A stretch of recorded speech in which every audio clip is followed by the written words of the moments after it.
Welcome back to the Disaster Tough podcast, everyone. We are officially entering, or we have entered into our last week of the National Preparedness Month. A lot is happening in the field right now. You got Hurricane Ian that's coming down right now, or this is pre-recorded, it's a couple days out. And so it's just on the other side of Cuba. We're looking at all the storm tracks. It could hit Florida, it could hit Mississippi, Alabama, it could hit Louisiana, or it could just go off into the ocean, which we all hope it does. But nonetheless, a lot of you are preparing right now for a hurricane in the Gulf. Those who are on the West Coast are looking at wildfires. You're deep into wildfire season. October, just around the corner, that middle of that wildfire season. So a lot is happening in the field. We want to do a couple big things. I have Zack Borst on here, the host of EM Weekly. What's up, everybody? What's up? We'll talk about that in a second. But we're also going to do a giveaway. So big news here. We're going to do a giveaway with Sawyer. Sawyer is one of our sponsors. We're really happy to endorse them. We're big fans of their products, and so we'll talk about that. Without any further ado, though, Zack, welcome to the show. Thank you for having me. Glad to be back. By the way, since the last time you came on here, I think you added some light behind you. Cool studio setup. Yeah, that's just to give me a nice aura around me. Matches the power and glory that you bring. Exactly. Yeah. So first things first, let's talk about EM Weekly. You actually announced big time the show. I think it was the beginning of Preparedness Month. You officially launched last week. I happened to help you on that show. So for all those listening, EM Weekly. For my audience, how is EM Weekly going to be different than Disaster Tough? All right. So the basic premise of EM Weekly is to, I wouldn't say simulate, but certainly try to recreate the conversations that happen after you finish your day at the conference. You're decompressing with emergency managers from all over the place, people you haven't talked to in a long time, and you're talking about the stuff that like really truly matters right now. So what's working, what's not working. Is there something you wish existed? Is there something that you're using that is working really well that other EMs need to know about? I mean, it's supposed to be like, I think the tagline we had was emergency managers talking about emergency management while emergency managing. And so just like pure EM, talking shop type stuff. Yeah, the talk shop is incredibly important. I love the fact that this podcast gets to interview other people across the field, and we kind of get to talk about high level things, big things that are happening, i.e. EM Weekly that's happening, or interviewing the big names, people who are plowing through the field. But sometimes it's nice to kick back and just talk shop and be able to dive into the good, the bad, and the ugly. And that's definitely outside the scope of Disaster Tough. Yeah. Albeit Disaster Tough, phenomenal show, great host with a funny beard this week. But yeah, I think definitely like we need that in the field. So it's smart to bring that to the Readiness Lab network and just say, hey, get the leadership stuff from this one podcast, but talk shop, be able to kick back, maybe joke around a bit. And it's not an interview style, right? Like you and Matt are just going to be kind of walking through what's happening currently in the field. Yeah, no, in fact, I think we're really trying to steer as far away from interview style as possible because there's, obviously we already have some podcasts that are doing interviews on the network. And then also like that's being done. Like we're trying to do something that we were looking for and didn't find. And we're like, well, if it doesn't exist out there, then maybe that means that there's a market for it. Like we need to create the podcast we want to listen to because A, it makes it more fun to make, and B, as a practicing emergency manager, like obviously there's a need for it. So that's the goal. And a little less like it's not going to be kind of as geared towards like leadership lessons or things like that. It really is like we're in the middle of, for instance, like Tropical Storm Ian's coming. What is it that you need right now to make this work? Like, do you understand EMAC? Do you understand, what systems are in place to give you information ahead of the storm, et cetera? So that's really what we're going to be focusing on. And I think it's going to be something that a lot of emergency managers have been looking for. And those that weren't will be pleasantly surprised.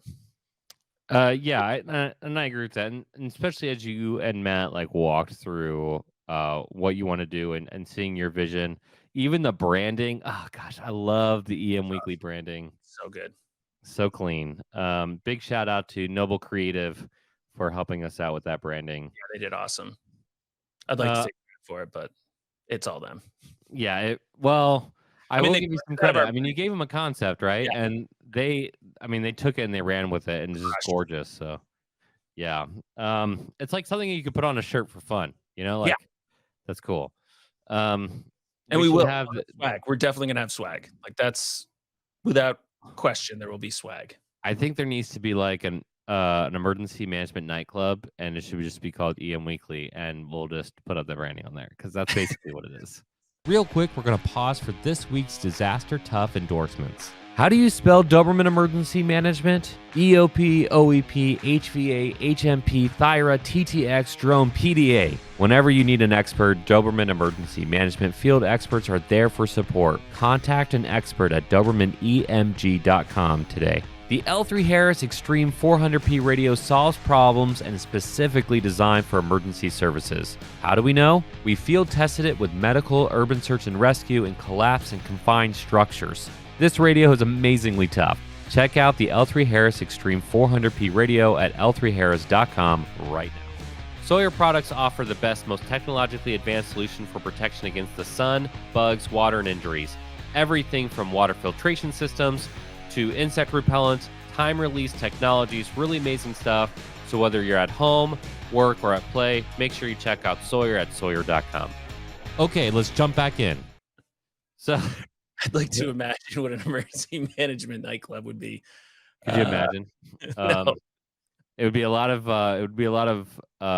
blue shirts, a lot of polo shirts, khaki pants, Yeah, that would be New Balance shoes. the style that you have to come in is like, "How many cargo pockets you got on those pants?" "No, that's not enough. Come back later. Get some cargo pants on." It's like 40 versions of the movie New Guy just sitting in there. Yeah, that's basically our field. Yeah. So, you're gonna pop the collar with EM Weekly. Pretty fun. There's so many jokes I was about to make. Nobody's popped a collar in at least 15 years. I just dated myself big time. Yeah. Well, my beard, for those who are listening and not seeing, I'm in an extra in a movie that's taking place in like the 1840s. And they asked to shave my beard, and I was like, yeah, sure, shave my beard. And then they just shaved my chin. So I Yeah, got it's a look. it's a look for sure. I've had so many people just stare. It's like, Yeah. what were you Threatening, perhaps. thinking? I was an extra in a movie. Actually, big shout out to St. Louis University who just brought me on as an adjunct professor. And I had to do my faculty photo on Friday with this beard, so it's official. It's official Yeah, all the no, way in. But looks good. all right, let's move on to hurricane because hurricane or tropical storm, whatever it is, Yeah. I think it'll be hurricane by the time this airs. I think so. Yeah. Um, however, there are tracks. There's always models that show it goes out in the water, and that's what we all hope for. But in terms of preparedness, hurricane preparedness is specific to the Gulf because residents are, not a pun intended, inundated with preparedness lingo. How, as emergency managers, do you go through, especially because you have so many different kinds of backgrounds? How do you make preparedness? I wouldn't say cool, but enough where you want to pay attention without trying to scare people. Well, I think that's been the challenge now for, I mean, basically since Katrina, obviously. That was a fairly significant failure in communication and coordination. We've learned a lot of lessons since then. Mm, And you can see it in the way that the National Weather Service, which honestly, like, that is your key sort of like message source right now. Like, because there isn't enough information to make a decision yet, right? Like, mhm. we're telling people to get ready, but we don't know where it's going to hit. I mean, I'm looking at the cone right now, and it's anywhere from like Mississippi, all the way east to the, South Carolina. It looks like it's gonna, if it as it crosses over Florida. But Mm, um, so right now the messaging should be like, you have time to prepare, right? Like, try to keep it, light. We don't know what's gonna happen, but there's potential that this storm's gonna get serious. And Right now, I think we're talking like maybe 72 hours between, where it is right now and probably landfall somewhere on the US. And so 3 days, it's quite a bit of time to do stuff, but not that much time. So Mm, it's also Sunday. People are probably watching football, not really paying attention to what's happening, which means you kind of lose a day. And then Monday, you're getting into work and you got to do so. Like, there's like this sort of churn. So you just got to keep the messaging like consistent and escalating as you're getting better and better information.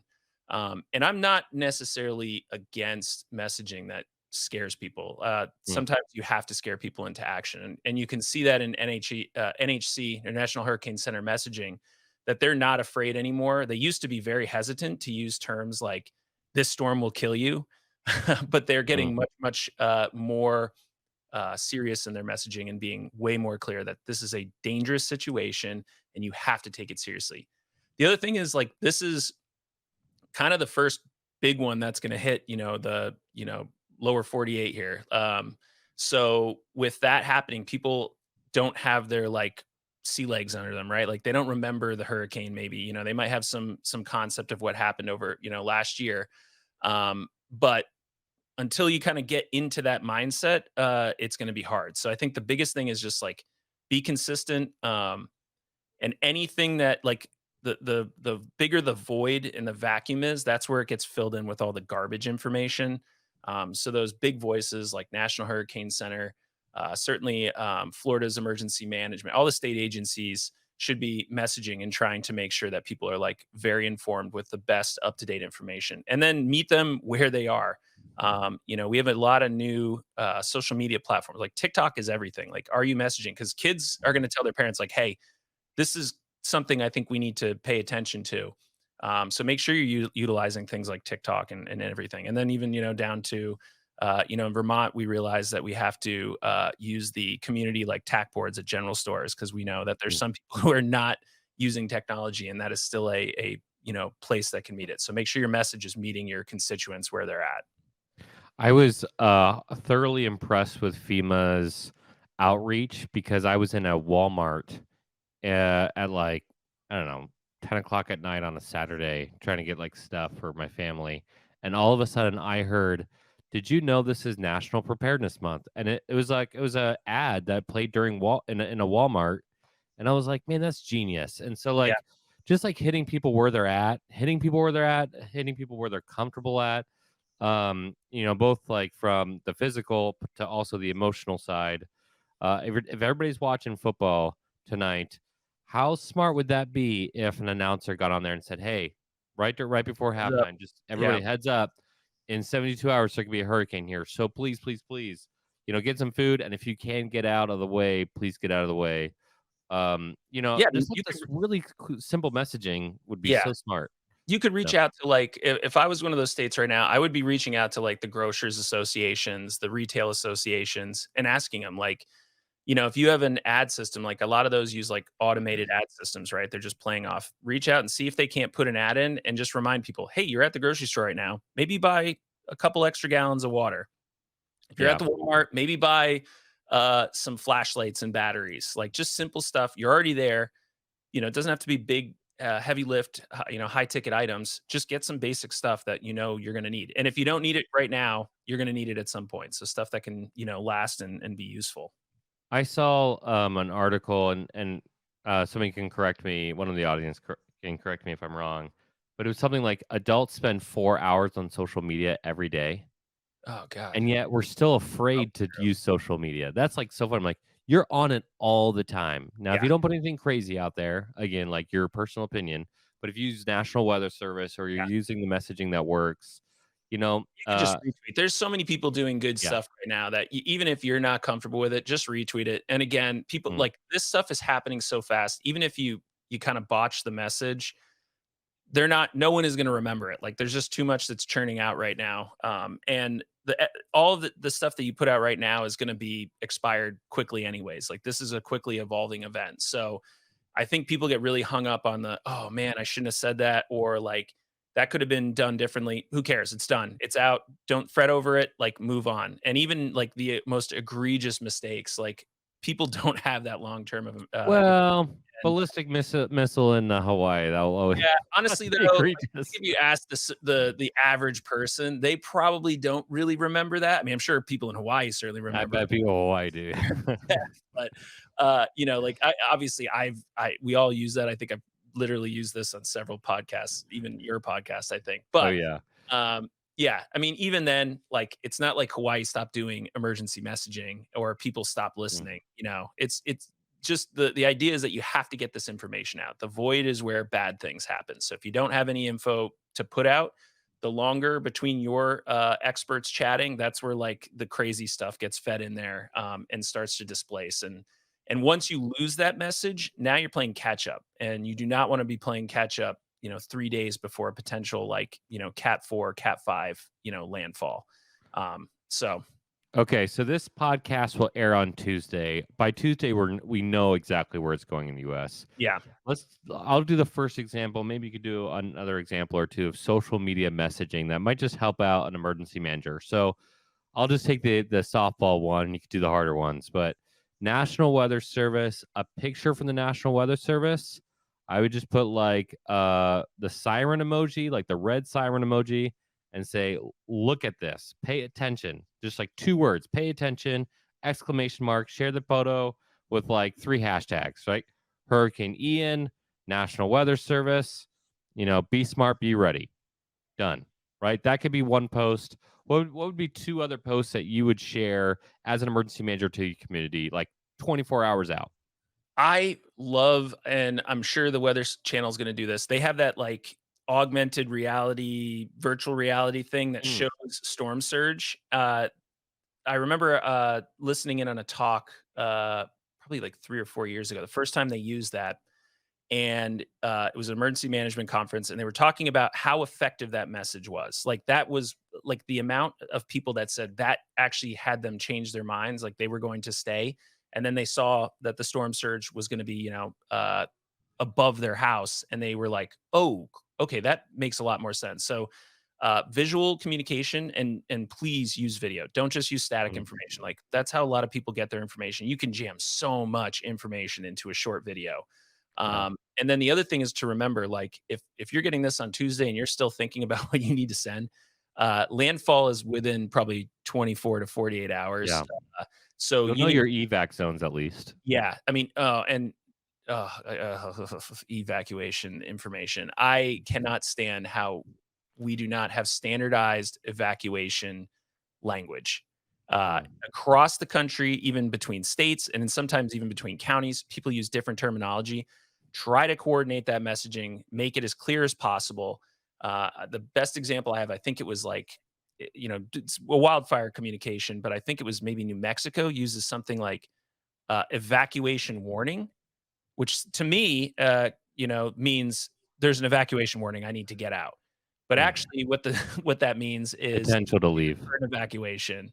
Yeah. Like, what are we doing with this? Like, I so That's across funny. When I hear evacuation warning, I hear prepare for an evacuation, almost like a tornado watch versus right. a So watch and should a it be like warning. evacuation watch then, not evacuation warning? So Evacuation watch. Yeah. I think this is probably not going to get fixed between now and then, but be explicitly clear. Like, do not leave any room for interpretation. And also make sure that you're reaching all of your folks, whatever accessibility. Like, make sure that you can communicate with folks that receive information differently, as well as like different languages. Know who is in your community, and if you have like a large Spanish speaking population and you're not doing messaging in Spanish, then you are failing as an emergency manager. So you are responsible for everyone to get that information out. So really try to hit as many people as possible. And then at this point, you're really probably talking about you're hunkering down. You may not have enough time to leave. And so what are the things that you can do immediately to protect yourself and your family? And then the messaging that I think is scary and tends to sort of motivate people in these last few hours is the one that like, we're not coming to get you. Like until the storm is done, which I know is like partially true. Like if firefighters or cops or EMS are told like someone needs help, they're going to do everything in their power. But that's really, really selfish of you if you have the opportunity to leave and you don't and put them in that situation. And I certainly understand that there are people who are unable to leave and there's situations that they can't help themselves or others to get out. And you got to do what you got to do. But if you have the ability and the means to leave and take yourself out, you're now a variable that somebody else doesn't have to worry about. So that messaging just saying like, if you have the ability to leave, now's the time to do it. And potentially you're saving not only your life, but the life of a responder. So Yes, for one easy payment of gas, yeah, leave. yeah. Um, And I get it. Like you don't want to leave your house. It's tough. But you don't want to be in your house in the middle of a strong hurricane. Like just no. unquestionably, that's a bad idea. So I would say one video option that I would do is, I would say this probably more positive, hopefully, is the backdrop of the EOC. There's all these people, it's a 30-second clip, right? Here are all the people behind me who are working to save your life. Please don't yeah, make their job harder. And it's like, right, like there's real people out there trying to focus on this, and you could complicate it. Please don't. And I think that like the messaging that I've seen that's really helpful is like when like we're doing this together. yeah, This is our job to watch the storm. It's your job to leave. We will give you every opportunity to leave, and then at one point though, you can't leave. And yeah, if you can't leave, here are the problem sets. Um, I think using community leaders is huge. Like we talked about, the football game, if you have enough time, or you could, as local as you can, as fast as you can, churches, humanitarian organizations, schools, getting everybody working so that you don't have to do all the messaging, yeah. right? Local celebrities too, not just like honestly, like there's people of varying degrees of trust in their local governments or their state Mm, governments or even national government. Like sometimes you need someone who just like is a cultural icon. So if you have connections to people that like are, sort of the charismatic leaders in your mhm. community, try to tap into them. Whoever is going to communicate that message most effectively, that's what you should be using. And so that sort of gets into like PIO, PAO stuff. Don't just think of like traditional media as your like partners. You need to sort of think very outside the box now. I remember taking a PIO class, and this was before most of the current social media was out, but they were talking about like, if you have a blogger in your community, you're going to turn them away. And of course, people were like, yeah, I'm not going to have a blogger in my community. Okay, well, that blogger probably has more readership than the local newspaper. So Yeah, that's right. tap into those resources if you know who they are. Certainly give them official messages, like coordinate all that. Like you don't want people coming up with their own stuff, but the reality is if they're going to in the area and they're going to be affected by it, they're probably going to be talking about it anyways. So give them some good information. I think like the overarching message here, whether someone's listening to this podcast literally this week and like, oh, check, Yeah, check, check, I need to do that, or I've been doing that, or they're listening 6 months later, it's time emergency managers stop being afraid to interact openly with the community yeah, using normal community means and methods, social media, local leaders, cultural icons, whatever it is. Like you're you do this in your normal life, just start doing it because it's so much more effective. And so it's like whether it's the National Hurricane Center or it's emergency management, stop being afraid to be normal. Is that such a weird thing to say? and I know like the But it's National time. Hurricane Center has tried to do some like and the Weather Service across the board, like simple things that they're working on, like icons being better.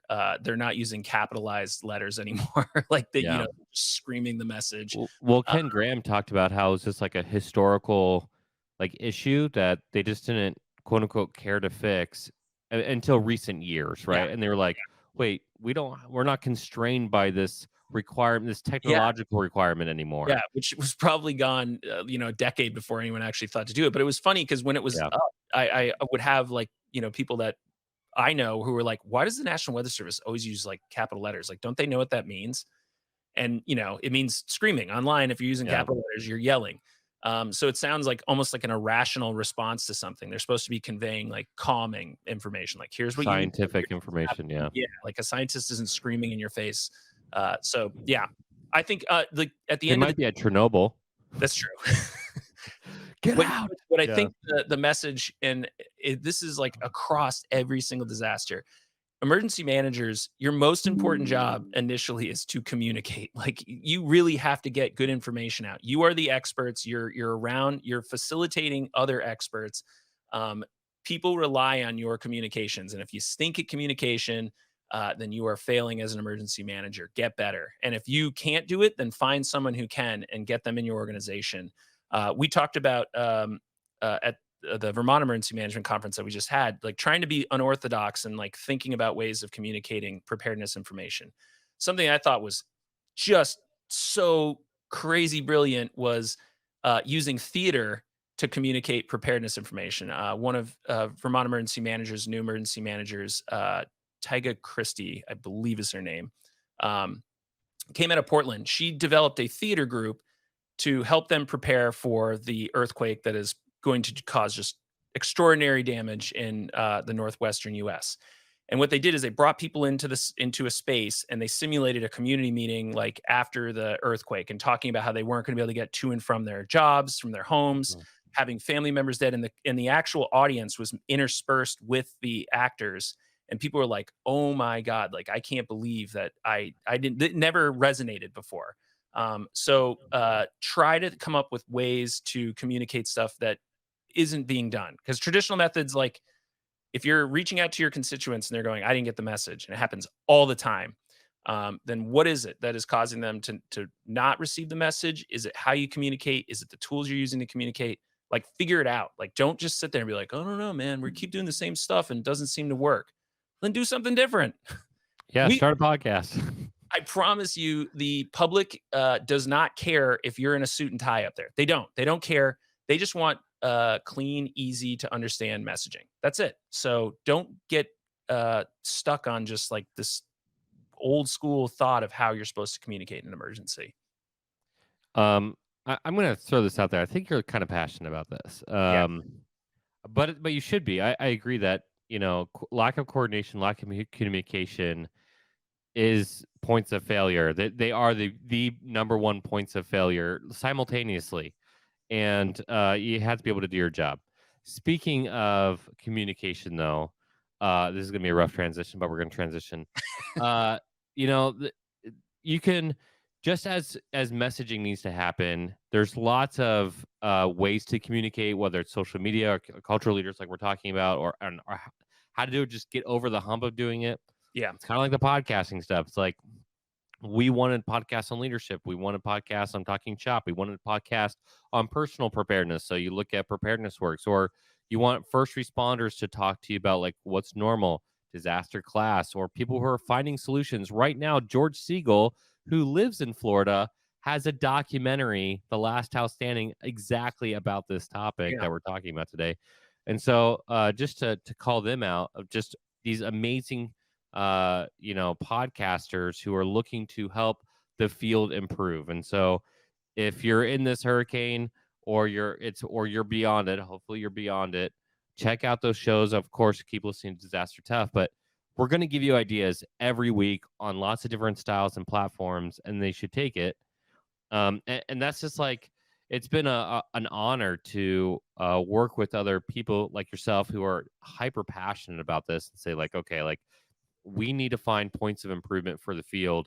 Let's see if we can attack this in lots of different angles to help the field improve, because it is time. Like the last week of preparedness month, everyone should sign up. They should subscribe to every single podcast on the Readiness Lab, and they'll be so much more prepared just because they're hearing good ideas every single week. Yeah. And I think what makes emergency management really effective is the fact that like we're open to learning from each other, particularly the generation of new emergency managers Yeah. that's sort of coming through this much more clear-eyed. Like they're not coming from like the response or military background where like you kind of are set in your ways and this is like a second career. Having the ability to just sort of like work amongst each other, learn from each other. We write these after action reports. Now's a good time to maybe review some AARs from Florida or any of the Gulf coasts and Mm, figure out what did we screw up last time? Because it was a long time ago. great Even if call it's out. 6 months ago, you're not going to remember this stuff. So what did we learn last time that we can do better this time? And now you still have time. Like 3 days, you can still make a huge difference. And the whole country is reacting to this. This is like the big thing. Like I've already got notifications from my state urban search and rescue team, to check availability. Team Rubicon, which I'm like a volunteer, but not really a volunteer. I've been signed up with them for like well over a decade now. They've reached out. I'm trying to think of, I got another message from, Red Cross, they're starting to ask for volunteers and donations and stuff to start moving there. So everyone is shifting towards the coast, but now's the time to sort of like start to, you know, do stuff, like get into action. So, like I said, if you can look at those old reports, figure out what you screwed up last time, what worked well, because that's the other thing. People sometimes forget like what went really, really well. Yeah. Uh, start using that. Tap into those resources. Check to make sure you know how to do EMAC requests or who you got to go through to ask for that. Make sure you're asking for a let's see, I always screw this up. Don't ask for a tool, tell them what you want to accomplish. Let Mm. the resource managers determine what they need, what they have that can accomplish that. So that is always a huge headache. Anyone who's worked in EMAC, when they're like, I need this, and then you get Mm. it to them and they're like, well, that's not what I wanted. Well, that's exactly what you asked for. Oh, actually, this is what I was trying to accomplish. Okay, next time ask for that. So get your MRPs squared away if you're in the EMAC world and you're a responder. Yeah, I mean, the time, this is all stuff we should be doing year round, but it is Preparedness Month. It's the last week, and we got a big hurricane that's bearing down on the U.S., so you still got time. So, gosh, this is like the episode transitions. I'm going to take that and say preparing. This is exactly what I want, and sometimes you do get it. And one of those things is going to be a rough transition. One of those things can be from Sawyer. You can get Water filtration. They provide water filtration. You want your Sawyer stuff right now. All right. Zach, do you want to do it or do you want me to do it? Talk about our giveaway. Oh, let her rip. You got it. All right. So we're not doing water filtration, although we probably should do that. Yeah, I wish we had that'd be a good one. In fact, okay, I'll do it. Why not? Okay, so Sawyer is a company that we like a lot. They've been starting to work with us. We've actually known about them for a while because two of their guys, Travis and Pat, went on to Disaster Class podcast for an interview. They were just talking about fun things that they were doing. And so we circled back and say, hey, why don't you work with us? Because we really like your stuff. And they sent us a ton, and thank you, by the way, different products to test out. And so if you want a Sawyer water filtration system and their bug spray, essentially, that you can put onto fabric that will stay there for 6 months, it's really amazing stuff. It's If you want two to those things, we're gonna do a giveaway. We'll do one on each platform to somebody else. So on LinkedIn, Facebook, Twitter, and Instagram, possibly TikTok. It is live. I did. Oh, it is live. I'm looking at Zach here. There's nothing Okay. live. We haven't posted to yet, but I did just recently. Okay, so we'll do it on all 5 platforms. In order to participate in the giveaway, you need to do 2 things. Tag a show. You could always tag Disaster Tough. We're a big fan of Disaster Tough, obviously. But tag Disaster Tough or tag another show on the Readiness Lab. It could be EM Weekly. It could be Disaster Class. It could be Tell Us How to Make It Better. It could be Movie R. It could be Preparedness Works. Whatever your flavor is, if you want to stand out, tag a show and tag a friend. That's the goal, right? On the Readiness Lab, on all platforms, tag a show, tag a friend, and you'll be entered into a drawing. And then we were going to make it a week out, but let's give it 2 weeks because of the hurricane. So the first Friday in October, which I think is 2 weeks out from now. 7th, I think. 7th, let's say the 7th. The 7th of October. We really thought this one out. The 7th of October, we're going to come out and we're going to announce a winner on each platform. So again, water filtration system and their bug spray, which is called It's permethrin is the stuff. Yeah, it's awesome. I've used it for growing up in the Northeast. We have ticks everywhere, so this stuff is awesome. I spray it all over my outdoor clothes. You can put it on tents, sleeping bags, all that stuff. Don't spray it while you're wearing it. But this stuff is extremely effective. It's awesome. Yeah, when they sent it to me, I was really grateful for it because I'd mentioned that we had gotten ticks in our tent, which was pretty intense. intense. Oh boy. Oh gosh. But either way, okay, again, the Readiness Lab on your platform of choice, social media, tag a show, tag a friend, and you'll be entered to win some Sawyer stuff. Also, I think I'm going to do one more here that I've been thinking about for a while. My staff, Zach included, Ashley, Loria Golden, Patrick McGinn, all these other people in my company have been telling me that we need to do scholarships for the emergency management response for dynamic populations course. We have a course coming up in Orlando, November 29th through December 1st in Exploria Stadium. We'll be in the stadium the entire time. It's going to be really amazing stuff. Awesome. So I'm going to do that one.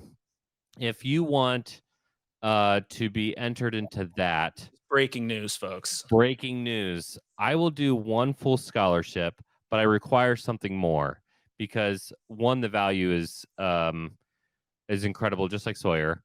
But the amount of time and effort it goes into this is intense for us.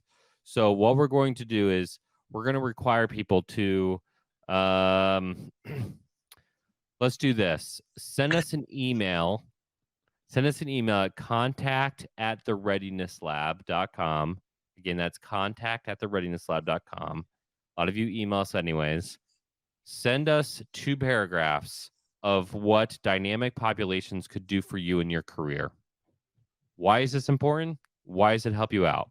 And we will look at those and we will give one full scholarship. It's worth $2,400. So that's a big one. So I think that's appropriate. Zach, what do you think about that? I think that sounds awesome. I wish everyone could come to this. So the fact that we'll be able to bring someone in who maybe wouldn't have had an opportunity otherwise, huge. Okay. So Zach, one more time. What is our Sawyer giveaway? What did they have to do for Sawyer? All right. So you need to tag a podcast and a friend on one of our social media channels. So Twitter, For the Readiness Lab. yes, for the Readiness Lab. So if you're not a Readiness Lab, follower, start liking all those things: LinkedIn, Twitter, Facebook, Instagram, and then post, which podcasts. So you can do any of our podcast family. In fact, I'm gonna make you look for them too, because there's a whole bunch of them, and I want you to go like those as well. And then tag a friend, and then we will be we'll at October 7th we'll go through and pick winners on each channel. Okay, and so for emergency management response for dynamic populations, which is a training and certification by the Readiness Lab presented by this amazing group of instructors, send us an email at contact@thereadinesslab.com. Send us 2 paragraphs, why it's important to you and what it could do for your career. And we'll announce the winner let's say October 15th for that one. So we'll go from there. And we hope that to see you at these trainings that we do. We hope that you're going to be okay during a hurricane or wildfire, whatever's coming up in your world, whether you're in the Midwest or you're on a coast and you're looking at some of the big things coming down the pipeline. Coordinate, communicate, as I don't mess up that word. uh, Work with your partners, work outside the norms. If it's not working, then do something different. And it's time to stop being afraid. People need bold messages. I would say positive messages, but whatever the message needs to be bold, be declarative. This is what you do anyways on social media. So start doing it for work and save people's lives. Make life easier for other people, and you will be a great emergency manager. Zach, final call outs for Preparedness Month, specifically what an emergency manager should do for the upcoming year. Oh yeah. Check your plans, exercise and train, do something completely out of the ordinary. So for instance, communication being the most important thing that we really do. Like that's almost more than anything. You're presenting, you're networking, you're doing all this stuff. Take a comedy class. That's what I did. That's how I got better at communicating. I did a stand-up comedy class. It was the best thing that I've done for public speaking. So think outside the box. As cliche as that is, like just do something that is like totally random and has nothing to do with your job. You'll find that it will help you in your career and probably do your job better. Yeah. What's that? What is that phrase from the movie? Get a hobby. Yeah, all emergency managers need a hobby. Yeah. It's Yeah, amazing. seriously. Don't do something totally different. Build a bookshelf or something. Speaking of which, I will have bookshelves behind me that I'm Oh, there you building. I'm pretty excited about. So good call out, fortuitous. Okay, so if you like this episode, which you should have, we're giving lots of opportunities for giveaways. We talked about how you can prepare for the immediate hurricane right in front of your face, or you're looking down the road. You should be subscribing to all of our podcasts, not just Disaster Tough, which obviously you should be, but also looking at the Readiness Lab to make sure that you're getting all the knowledge as you should from this podcast network. We have lots of different ways to help you out. Check it all out, the Readiness Lab. Make sure you follow us and comment about this episode. If you found something, Zack mentioned after actions, if you found something that helps you for specifically hurricane readiness, that you're like, oh, we knocked it out of the park, let us know on social media on Disaster Tough Podcast, and we'll see you for the next one.